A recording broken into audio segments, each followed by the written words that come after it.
about 10 to 15% of your audience sees your posts. Right. But you have a shot at 100% of your email list getting your email. They might not open it, but. Right. But they might see it. And I mean, I would say for me, a solid open rate is about 50%. So that's a lot higher than 10%. It's Coffee Social, the podcast all about social media and business. And now, here are your hosts, Jonathan Howard and Mimi Langley. Hi, everyone. Hi, Jonathan Howard. Hello, Mimi Langley. I see you bopping your head over there. Popping my head. I didn't feel like moving. The rest of my body's frozen, solid. No, but it's summertime. I know it's summertime. It's summertime. It's summertime out there. It's summertime. I'm drinking warm coffee. We don't know what time of year it is right now, you guys. We're in the middle of winter. Yes. A little behind the scenes of recording a podcast. Yeah, exactly. Mimi has been pregnant for 27 months, and we're recording so that she has some time off after the baby comes. Yeah. It is freezing. But look, I'm dressed like for summer, and you're dressed like it's winter still. I'm dressed like it's winter still because it's freezing. It's 9 degrees outside. Well, that's what you get from being from New York. Okay, you're living in New York. Down south where you have snow on the ground, down south. Oh my gosh, you guys, we're revealing too much. We should have coordinated our outfits better, though. Yeah, next time. I'm wearing a sweater next episode. Oh my gosh. So. Yes. My husband set up my mic stand, and I feel like it's falling. Like it's just, something's loose. So bear with me with the microphone, guys, if you're watching on YouTube.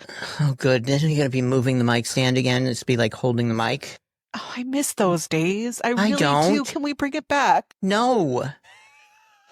Do you know how much easier it is to edit episodes without you going...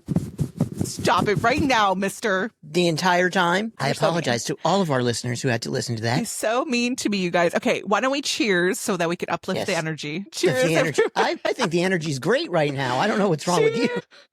I can't even sip. Okay, hold on. Where's your gulp? I had a gulp. I didn't hear it. One more time. Take two. Oh, there we go. I heard it. It was very light. It's kind of weird when it comes to your headphones. Yeah.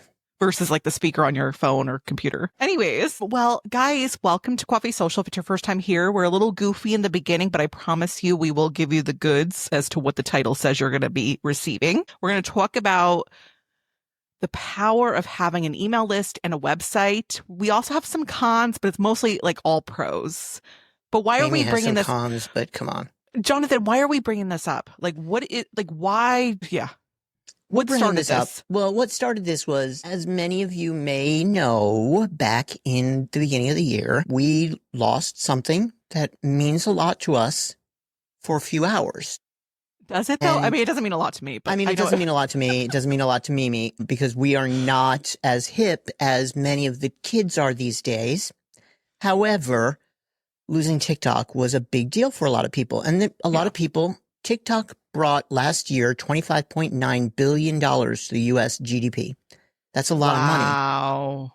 And that money could have all gone away if those people didn't have websites and email addresses for their people. That's a lot of money to lose. So we want to talk a little bit about why it's necessary, what you can do if you don't have one, and how you should go about tracking. Run for people and begging them for their email addresses. Well, and also it's not even just TikTok, you guys. You know, it's anything. I mean, you know, a lot of us put our attention into these social media platforms and like we dedicate a lot of our time, a lot of our energy to like Instagram or to LinkedIn, or we go all in on YouTube. And it's like, they always say you're working on borrowed land. What is the you're working on rented land. Rented land. Yeah, exactly. So, which is why we bring up an email list and a website, because those are yours. You own that shit. You own that. You know, you said SHIT. You can spell it out. I think that counts. Okay. You own that shit. Okay. So before we dive into the email list and the website, the pros and cons, mostly pros, Jonathan, do you want to tell people who you are? Sure. My name is Jonathan Howard. I'm the owner of Success on Social, and I help successful coaches reach their ideal clients through developing their signature style so they're no longer the best kept secret in their niche. So smooth and so fast. Hi, I'm Mimi Langley, and TBD. We should do that every episode. You know, 2025 has thrown me for a loop. I have to be honest with you guys. Typically, you might know me for teaching women in business how to utilize social audio, aka audio marketing. But 2025, it's bringing some new stuff my way. So fingers crossed. Hopefully, we'll have that children's book written. Yes. Yes. New York Times bestseller. New York Times bestselling author. New York Times bestselling children's author Mimi Langley for you, ladies and gentlemen. Oh my goodness. Can you imagine? And then you're just going to be a big hot shot. I already know Jonathan Howard. So don't forget about me. Okay. All right, you guys, let's dive into this. Goofy. Let's start with, you want to start with email? Let's start with email. Yeah. Okay. So go ahead. a pro, You start. tell us a pro. A pro, you have all their email addresses so that you can reach them when and if your platform goes down or disappears, like TikTok may still be. We don't know. It could be gone already. It's We'll very update you up guys in the air. in the notes below. We'll let you know what's going on. But yeah, I mean, you're able to retain the audience that you have on the platform if you have their email addresses. You can get in touch with them. Exactly. I mean, think about it, you guys. Like, I remember last year when LinkedIn Audio went bye-bye. And so many people depended on LinkedIn Audio. Now, granted, you could make a post on LinkedIn and reach people because it wasn't the entire LinkedIn shutting down. But for a lot of people, it's like, think about it like that. We just don't know what's going to go away, if it goes away, if it gets shut down. Right. So having their email address is like having like a mailing address where you can communicate with them, via letter. So Via letter. Via letter. We're going to send the carrier pigeon over to them. But it's better than a carrier pigeon. And it's their audience. It's your audience. It is. You're right. And I was another pro, I think, for an email list is you're not battling an algorithm, if that makes sense. Like, I feel like maybe email has an algorithm. It doesn't though, right? Email doesn't have an algorithm. Email has deliverability issues sometimes, but that's only if you are either one, sending spam, or two, you've got bad email addresses on your thing, and that can be handled by cleaning your list on a regular basis. Okay. Yeah. And we won't jump too far into deliverability and all that, but it is something to look into. But yeah, you're not fighting like the social media algorithm. Like, for example, if Instagram said you're only going to get seen if you make reels and you're not one to make reels, it's like, you're fighting against that. Whereas email, you schedule it and it gets delivered, period. Right. How many of my emails do you see, Mimi? Oh my gosh. Every time. Every time. I see How every many time of you my email. posts do you see? Oh, it's, yeah. Yeah. If it pops up, yeah. There's a difference. I always am able to reach Mimi by sending an email because she opens them, so she's going to see them anyway. That's I love how you you painted that picture because I think everybody can take that with them. Yep. Right? We don't get to see everybody's posts. What was the percent? I don't know if it's different now, but about 10 to 15% of your audience sees your posts. Right. But you have a shot at 100% of your email list getting your email. They might not open it, but. Right. But they might see it. And I mean, I would say for me, a solid open rate is about 50%. So that's a lot higher than 10%. A lot. And they're not easily. Here's the other thing too. Another pro is they're not short attention span, but they're not influenced by, or they're not like scrolling. When you're checking your email, you're not necessarily like when you actually open up an email, you're there to read it most of the time. Right? Right. Versus In when you're on most Instagram, situations, you scroll. Yeah. Yep. So it's how you play, like how you are using the actual feature. Yeah. Yep. Exactly. I just thought about that on the fly. That's actually a really good pro. Yep. Thank you. Thank you, All Mimi. right. Okay. Mimi, what else should we have? Well, do you want to just throw some cons in there? Okay, we can throw some cons in there. I hate to include cons, but just so you're aware, honestly, cons is probably not even the right word for this. It's probably just a heads up. A heads up. Okay. Yeah. Unless you're using MailChimp or something like that, you got to pay. And it's not that it's really expensive, but it's a little bit expensive. And two, you've got to maintain your list. That's work. So, and then of course you need to create a regular flow to your email list, which might be challenging for some people, but you can also use some of the things that you're posting on social media because only 10% of your audience sees that. Honestly, that's not a bad idea. You can write like a little insert and then drop, the post. There's so many ways to create an email. 5 lessons from the last room I ran on social audio. Yeah. I mean, and then ChatGPT will help you too. Like, you don't have to use ChatGPT to write your copy, but they can at least give you ideas as to what you can write about. Other than paying money, and obviously be patient because you have to grow your list. Mm-hmm. The other thing I had on my quote unquote cons is you're still fighting against a full inbox for somebody. So you still have to stand out. You have to find a way. And usually by standing out, it's usually your subject line that does it. Yeah, your subject line, because that's what's going to get people to open it.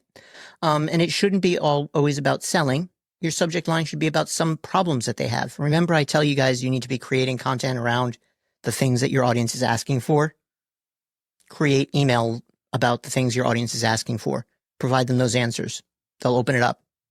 Yeah. 9 times out of 10. Would you say like the hook is kind of like a subject line in a way? Yeah. Yep. Okay. Absolutely. Yeah. So just all know. Your content, that should be the case. Your hook is your first line. It gets people interested in what you're writing about. If you have a really boring hook, first line, subject line, who the hell's going to read it if it doesn't interest them? Right. Headline in a newspaper, Red Book article. It doesn't matter. Red Book. Red Book? Are they even around anymore? I don't think so, but. Anyways, Jonathan, so that would be for emails, you guys. The point at the end of the day is have one, regardless of these quote unquote cons. It's worth it. If you can be consistent with it, it's worth growing your email list. It's a great way to connect. Absolutely. Okay. Last one would be the website. So we talked email list, now website. What would be, this is like up in the air because I've always thought about this too. Like, is a website necessary? Yes. But even if I have an email list, yes. You recommend both? Okay. So tell me why. Because it's your home. It's your home to put stuff. It's your home to control what you're putting out there. It is your home to sell. Like if you're using social media to sell, you're paying money to social media platform. They're getting anywhere from, most of the time, 30%, because that's what between any payments on the Apple Store, that's what they're getting is 30% of what you would get. So, if you're selling within the app. Yeah. Okay. Hello, frustration. And then if you're selling elsewhere, there may be a fee from that place. So yeah, if you have your own website, you can sell. What does that mean?